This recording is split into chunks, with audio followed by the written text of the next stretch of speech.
I just had the National Parks Wildlife Service come along and tell me, like, I had everything laid out. I had the wheel off. I had like because I had to unpack a bit, right? So they've gone, you can't camp here tonight, mate. I'm just letting you know. I said, why would I take my front wheel off to camp? He said, I don't know. I'm just letting you know because someone might come along in the morning and tell you that you can't camp there. All right, thanks, mate. Might have a flat tyre.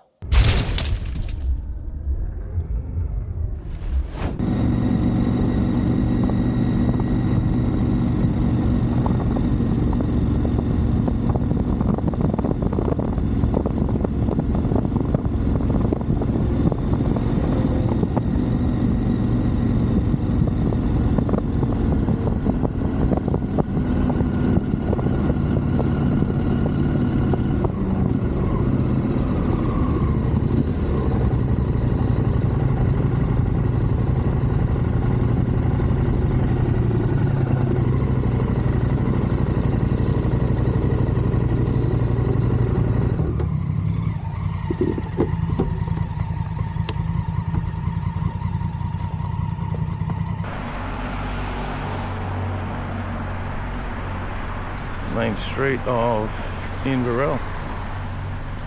Coffee time. Just the two of us. I'm a bit muffled because I got the balaclava on. It's cold, it's not freezing. It's nearly 9 o'clock in the morning. Don't have much to do today, except ride home, so about 4 or 5 hours, and most of it's probably going to be sealed. Most of the riding around here we've already done, so I'll probably do a little bit as I'm going back down from Tenterfield. I'll go down Mount Lindsay Highway through Old Kareela, round the back of White Swamp, and then pop out near Rathdowney. So that'll probably be the only dirt for me today. Chris is basically going to slab it straight up. He lives out the other side of Toowoomba, so he's going to go from Tenterfield pretty much straight back all the way. But look, great ride. We're leaving Inverell, like I said, 9 o'clock in the morning. It's 12, 13 degrees. Cruise control, heated grips. Yeah, I love this bike. Now, over the last couple of rides, this bike's had a pretty hard time, but I've got to tell you, it stood up to the challenge. I've been doing a lot of thinking about why there's been so many crashes lately, and you know, and the final result of that was just stop thinking about it. Actually, that was like, just put it out of your mind. I don't watch motorcycle crash videos because I hate seeing people getting hurt in those situations and having those images inside my head. So the fact that I even talk about it and film it myself and promote it is something that I'm probably really just going to be stopped doing, because I just hate perpetuating that sort of stuff in not only my mind but in others' minds. I know people love crash videos. They love to see, you know, car crashes and motorbike crashes and, you know, people being hurt. But, you know, when you're actually in the middle of the experience, and it's a number of times I've been in the middle of an experience where somebody else has been injured and helicoptered out, and now he's sitting in hospital. You know, Cushy's sitting in hospital. He's been there since Saturday. It's now Monday morning. I can't operate on his leg because his leg's too swollen, so I've got to wait for the swelling to go down. So he's going to be off the road out of action for a good couple of months. So, you know, the shit that happens impacts on people's lives, and I don't want to be perpetuating it. I'll tell you what we are going to do though, is we're going to talk about the emergency services response, the people that just made that whole experience amazing, and so much respect for them. So, you know, what happened, we ride adventure bikes, right? We put ourselves at risk, even just riding a motorbike on the road. But you know what? I know people that have just broken their leg walking down the frickin' road. People trip over, or, you know, step in front of a bus, whatever. Something's going to get you. here's the thing in life that I've learned is nobody gets out alive. You might not know when your ticket is going to get punched, but you can guarantee it will be someday. So just go and frickin' enjoy your life, live your life, do the things you're passionate about. Do not live in fear. That's the most important message. Just don't live in fear. And if you're too scared to fucking get out and adventure and explore, then stay on the couch, you know? And stop being fucking whinging couch expert telling everyone else, oh, it's dangerous, oh, you should be doing that, shouldn't be doing that. F*** off, go do it yourself. Right, I'll get myself worked up. Anyway, that's where my thoughts go.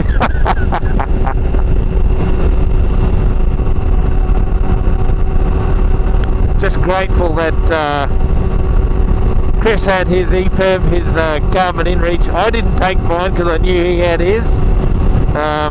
But no, mine's going everywhere with me now from now on. After seeing what happened then, that was so impressive. So my Garmin InReach is going for a 12-month subscription and going with me everywhere. That was just amazing. Ran over. It's not cold either. It's cool, but it's not freezing. What is it? 15. Yeah, I got 14. I only got my heated grips on one. Yeah, I had to turn them off. I haven't used a heated seat since the other morning. That was a bit over the top. I actually felt a little guilty, just a guilty pleasure having my bum being warmed. Yeah. Thanks for your company the last couple of days, mate. It's been good. Has been good. Very enjoyable. Another one for the books. Very good. Alright. Green light.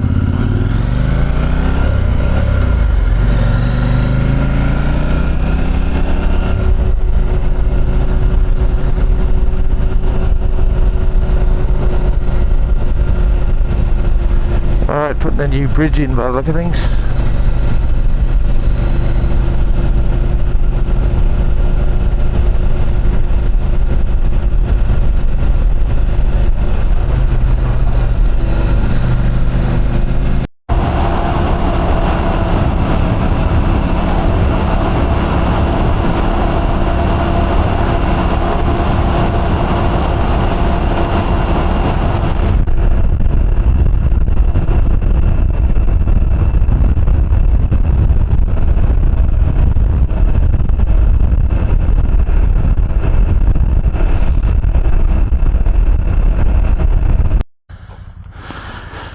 Flat tyre.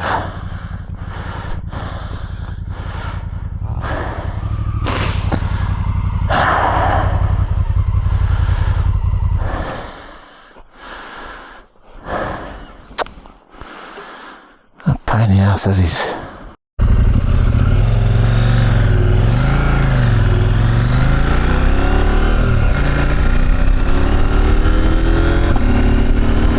Oh, well, that's very weird. My tyre pressure monitor obviously doesn't work because it was saying I had 26 in there. Still does. Rear one seems to be working, it's fluctuating, but I'm sure it was reading low on that this morning. So maybe I don't know,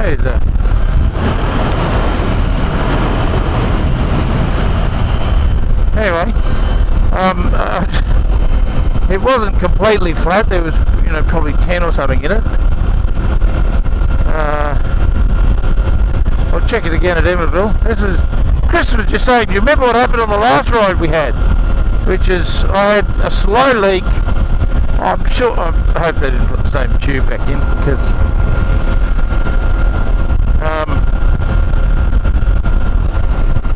the last ride we did, where we're just riding home in the rain, and then I had a slow leak, and every time I got to a servo I'd pump it up to 32, and then I was losing 1 1 psi every 10 kilometres, so I did the calculation of how much air I'd need to stop and get home. But took a couple of really big hits on that road at Emerville. There were some really big potholes I couldn't avoid, saw too late, and I actually thought I had buckled a rim, but then closer inspection it appeared that the tyre was flat. So the fact I didn't notice it bothers me a little bit, because we were doing 80-90 kilometres an hour through a lot of that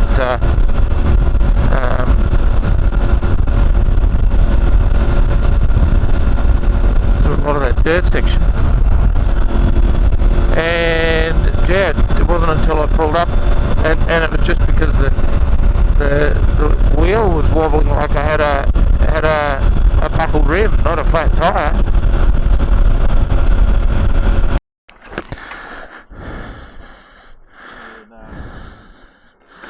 It's alright. That kangaroo shit on me. Sorry? It goes west that way. Yeah, no, we're not going that way. It's a bit too adventure-y for us. Yeah, it turns into hard or medium. Yes, more hard than medium, I reckon. Alright. Deep water, give it another kick, yep.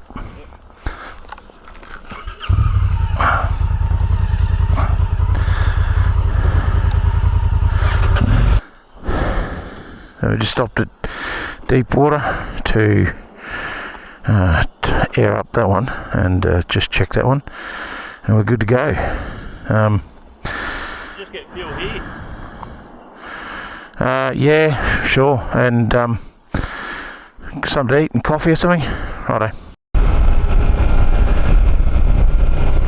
Well, that's the end of the ride, folks. Thanks to Chris and for Shane. Whew.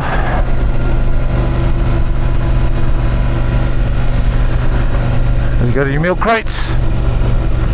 Oh no, he's got custom built Australia Post milk crates. So I've got a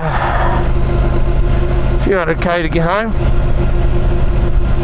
I just got to get out of Tenterfield, and I'm going to go down through Mount Lindsay Road, back down to Legume, and then down to Old Karela, White Swamp, and then round the back of Rathdowney through to Bow Desert, and I'll hit the gateway from there, take me back up to the north side. So great ride, really good ride. I don't know if that front tyre's still got air in it. Yep. Very strange. I'm going to get a new tyre on that one when I get home anyway, so not overly concerned. It's just very strange that the monitor sister hasn't moved at all since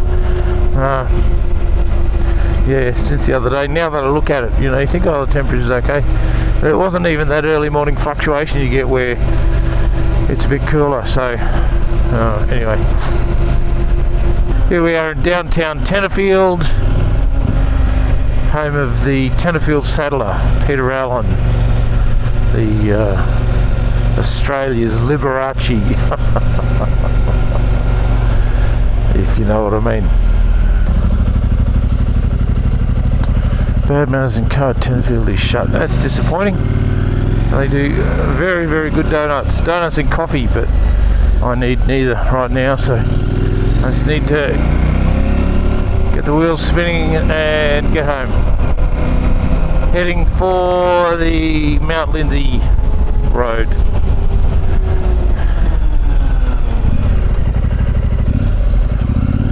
So that's the Braxton Highway down the way through to Casino and Lismore that way. This is the way north through to Killarney, although I'm not going to be going that far. Most of it's sealed now. It used to be a good dirt road, most of it's sealed now, so that tyre's flat again. Bugger. I'll just put some more air in it to get me through to Killarney. Oh, come on. Oh,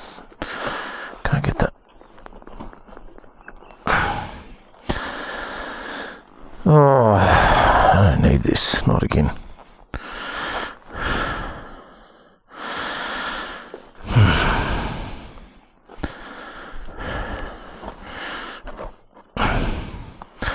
Okay. That's what I mean by having, so that's just connected directly to the battery. So that's the SAE plug that's going straight under the seat to the battery. It's got a fuse on that line. But then when I'm not, it's generally connected to that, which goes to a USB inside the tank bag. This is holding air. It's almost identical to what happened last time I went for a ride with Chris. It's not I don't know, it's just, I'm up for a new tyre anyway,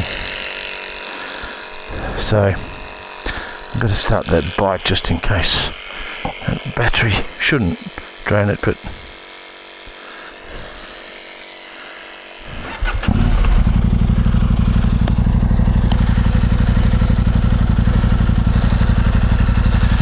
you never know.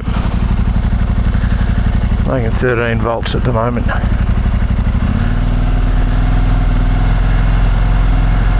we go. I'm just going to pump that up as much as I can, get as far as I can.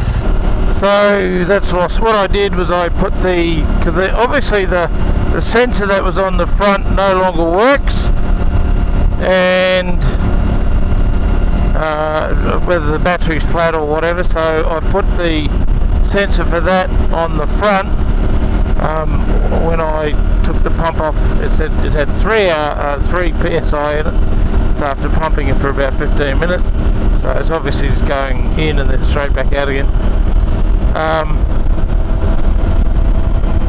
One of the reasons that I run an ultra heavy duty tube is to be able to run the pressures really low in deep sand if I need to, but also to run flat if I need to. So my tyre is destroyed already because it's reached the end of its life, it's worn out. The tube, I'm going to be putting a new one anyway. The bike's actually quite rideable. I'm just riding the highway all the way home. There's enough centrifugal inertia and centrifugal force on the tyre to actually hold the tyre out, if you know what I mean. So it's riding as if it's inflated.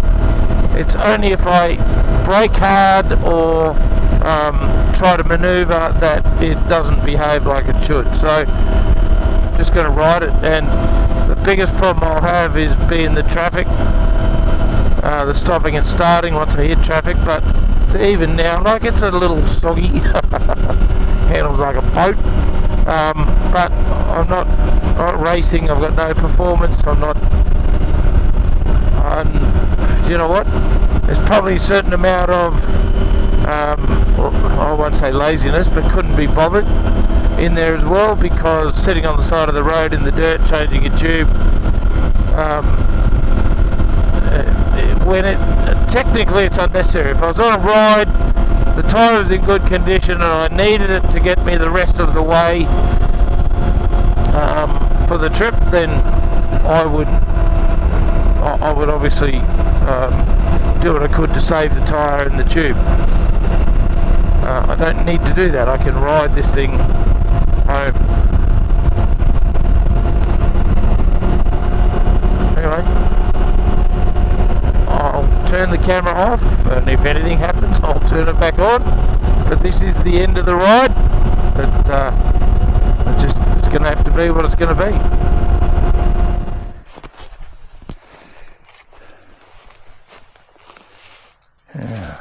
I'm asking too much of the bike, I think, so I might change that tyre, change that tube. Yeah, I just don't like that I'm asking so much of it. So I decided I was going to fix the wheel rather than just keep going. So I pulled into Old Karela.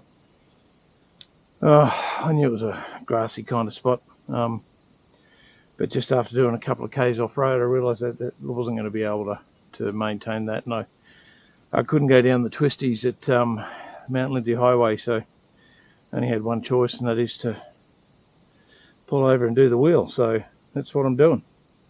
I actually thought I had a can of phenolic. Used to be you spray it, fill the tube up with it, and it'll seal the hole, but no, I couldn't find that. I must have it in one of my other bags. So anyway, here I am, got the wheel off. I'll just do the tyre change. And so I just had the National Parks Wildlife Service come along and tell me, like, I had everything laid out. I had the wheel off. I had like because I had to unpack a bit, right? So they've gone, you can't camp here tonight, mate. I'm just letting you know. I said, why would I take my front wheel off to camp? He said, I don't know, I'm just letting you know because someone might come along in the morning and tell you that you can't camp there. All right, thanks, mate. Might have a flat tyre, but no problem. Anyway, got it. I'm not completely happy with it. I've got a sneaking suspicion I pinched it. But anyway. Well, we're nearly done. We've got about 80 k's left to get to Brisbane. I don't know what's happening with the front. It feels okay. I've got no sensors working at all now, so it's just I think the batteries in those must be flat. The temp, yeah. I don't think I've lost all the pressure, but it's pretty low. Anyway, the tyre's trashed anyway. Tube will need to be replaced, but I tell you, the sidewalls on those Pirellis are so strong, and with that ultra heavy duty tube in there, with just kind of, it's like almost like having a moose in there. So it's not a Canadian moose, you know, a tyre moose, just for clarification. Anyway, so that's it. That's the trip. It's been an adventure from go to woe.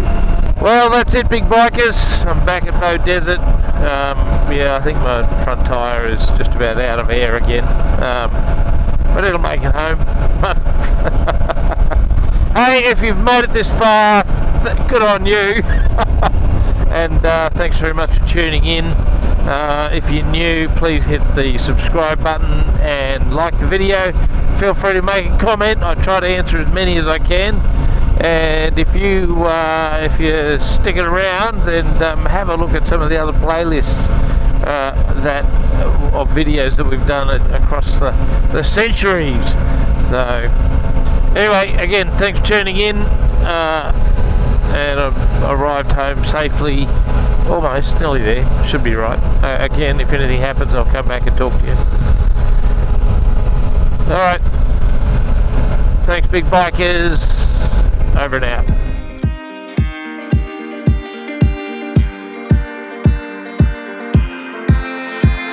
7 hours driving on the highway. Far away, far away, far away. Every moment I was spending on regrets was such a waste, such a waste, such a waste. Looking on the city lights, flashing bright in my eyes. Look up to the sky and I got this relief inside, and there's no need to hide. I'm going all the way up, I'm going all the way up, I'm letting go in my heart, of everything that holds me down, no, no. And it's feeling like I've been enough, I can feel the love, oh yeah, it's all around me. Oh, I need to know how I can make it, not afraid to fall, and perish it behind me. Feeling like a stranger on a foreign land, far away, far away, far away. I could get along, could be a different man.